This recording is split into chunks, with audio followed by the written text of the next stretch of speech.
Bam, bam. Bam, ba-dam, ba-dam, dam. We are headed. We've got a mission. To see Mission Impossible. I am X. I am Z. You are you. This is what we do. That's right. We watch movies and we review them and see the absolutely amazing artistry that is movies. So we are headed to see the final Mission Impossible movie. It was going to be called Dead Reckoning Part 2, but then they're just like, we can't do that. It's actually Part 8. And we're like, that's confusing. And they're like, okay, it's called Dead Reckoning. And we're like, okay, fine. So there have been 8 Mission Impossible movies following the original TV series and the reboot TV series. And this franchise has been going on since the 60s, but the movie's been going on since 1996. So that means it's almost 30 years since it started. Tom Cruise's physicality hasn't aged a bit. These movies plus Spy Kids were the reason I thought my mom was a spy. Like, genuinely, without question. I was talking to my wife the other day and basically saying that Tom Cruise is essentially the Buster Keaton of action movies. And she heartily agreed. Buster Keaton, for those of you who don't know, about 100 years ago made these crazy comedies where he would be defying physics, essentially. He would be like launched off of buildings around cars and be driving these crazy big stunts. Yes, big stunts, but it was for comedy, not for action. And so Tom Cruise is the Buster Keaton of our day, and that is a compliment. I deeply appreciate that he does his own stunts, but at the same time, I'm kind of concerned because, like, ow! Everything was, ow! Ow! Oh! Ow! How do you walk away from that? Yeah. So we're excited. This is Memorial Day weekend, the best weekend for summer popcorn movies, and we are going to watch a movie and we are going to have popcorn. So that is good. The important thing to do before this movie is to pee.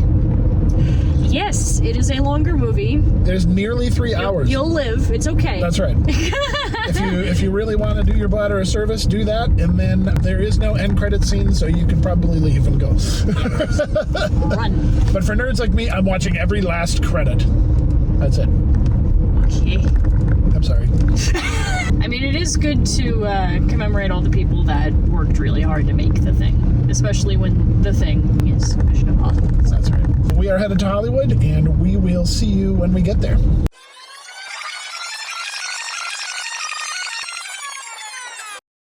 Hey. So we just watched that movie. That was an insane movie. Just what he goes through to it is an impossible mission. Dude needs a breather and like a very long vacation. We've got a lot of exposition to get through, and so we're gonna have every character say one line, and then we'll cut to the next character. Actually, that was kind of cool. I kind of appreciated that. Yeah. I think that it was fun that they like finished each other's sentences in a different section of the world. Like, that's cool. Yeah, hats off to Eddie Hamilton, who's the editor on this. He just did an amazing job. He is an editor's editor. He is a total nerd, and I love him. He did Top Gun Maverick and the last couple of Mission Impossible movies. That makes sense. And, that makes sense. Dude is legit. I'm so appreciative of him. Oh, man, Tom Cruise he is there for your entertainment, let me tell you that. And I won't spoil anything, but once you watch the movie, you'll understand this. I really wanted him to burn it at the end, like my dad said, with a couple of marshmallows, just prodding it with, You'll find out what the it is after you watch it. Yes, exactly. This movie picks up 2 months after the last one left off, and Gabriel is still on the loose, and that guy scared me. He's really... There's something wrong with him. I think he was actually the older brother in this 1987 movie called La Bamba, which was the real-life story of Richie Valens. And he was kind of a jerk brother in that, and so maybe he never learned his lesson, I'm not sure. He just really wants to control the uncontrollable. He basically wants to be God. Yeah, we don't condone that. No. No. There's one that fits that job description, and it ain't him. We're gonna leave it at that. Yep. So, the amount of stunts that man has to do. Yes. It's insane. I would very much hope that he is wired down with literally every single wire possible in his stunts, but I'm sure, knowing him, there's not. We can't lose him. He's literally the entire reason we have a movie. The insurance guys are just like, they're more tense about the making of it than they were watching it.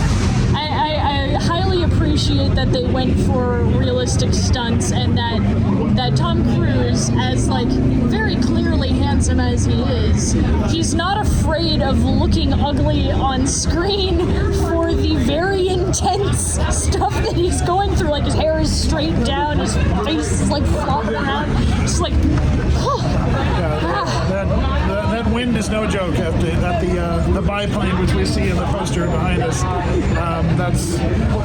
That's all in camera, and that's insane. You will get your money's worth. Yeah, very much so. We thought that the messages were very clear and very kind of cool. I think one of the funniest lines is, "You spend too much time on the internet," and it's like, right. You think? You should probably try this real life stuff because it's there's something to it, I think. The cool thing too is that all of the main characters were like very intentionally staying off the internet with every single thing that they were doing to keep themselves safe, because about the only and the safest thing that they could do was just talk face to face and then meet up later. And it's so smart. It's so smart. I remember years ago I made a short film script which was about the only way to solve this problem, whatever the problem was to be analog and off the grid, and you had to get one of those old floppy disks. And then they have that in this movie so that you can survive the evil AI, which... we wouldn't know anything about that in our current age. Yeah, stay off the internet. Oh wait, except for our channel, you can watch that. I'm confused. But no, it was great. It was great. They tied in the whole history of the franchise, all 30 years of it. They even brought... The knife was a good callback. It was. That was a really good callback. Oh my god. I kind of wish they would have used it on the bad guy, but that's just... I don't know. I just looked at it was there. They brought back a character that you never thought you'd see again, and actually that person did a really good job. Like, I could see them getting more acting jobs after this because they were credible and sympathetic. I did not know who he was until they brought it up. Right. I had no clue. That's not the same guy, like, right? oh. It's like, wait a second. Like, that was cool. But it's that continuity, and it also explains the MacGuffin that was in Mission Impossible 3, which was the rabbit's foot. We never actually found out what it was, and now we know what it is. Hold on. Sorry, my arms. I'm losing strength in my arms. Oh, you're gonna do that now? Oh, okay. Sure, why not? All right, letting go. You're always freaking out when I'm holding the camera. I don't know. I just don't want you to drop the thing. Yeah, it's just a great sum up of the franchise that's been going on for most of my lifetime, which is a little crazy. Which is funny because, he is such a nerd. I'm going to call him out here. We were watching all of the Mission Impossible movies before this movie. And to be honest, we almost didn't need to do that because they called back to literally everything that happened. But you needed to see it. You needed to experience all of them. To be fair, it is a really good series. Right. So. The classiness of the first one, the absolute ridiculous nonsense of the second one, the serviceable third entry, the masterclass fourth entry, which is done by Brad Bird, and then the fifth and the sixth, Fallout, Ghost Protocol, and then there was Rogue Nation, and then there was Fallout, and then we get to Dead Reckoning Part 1. I didn't watch all of this, by the way. I kind of walked in and out, depending. It took a commitment. That's 7 movies. Staying up late, I don't recommend it. It's not good for you. Okay, it's not. We'll hope that you enjoy this movie as well. We're really glad that we got to see it, especially in the Chinese theater.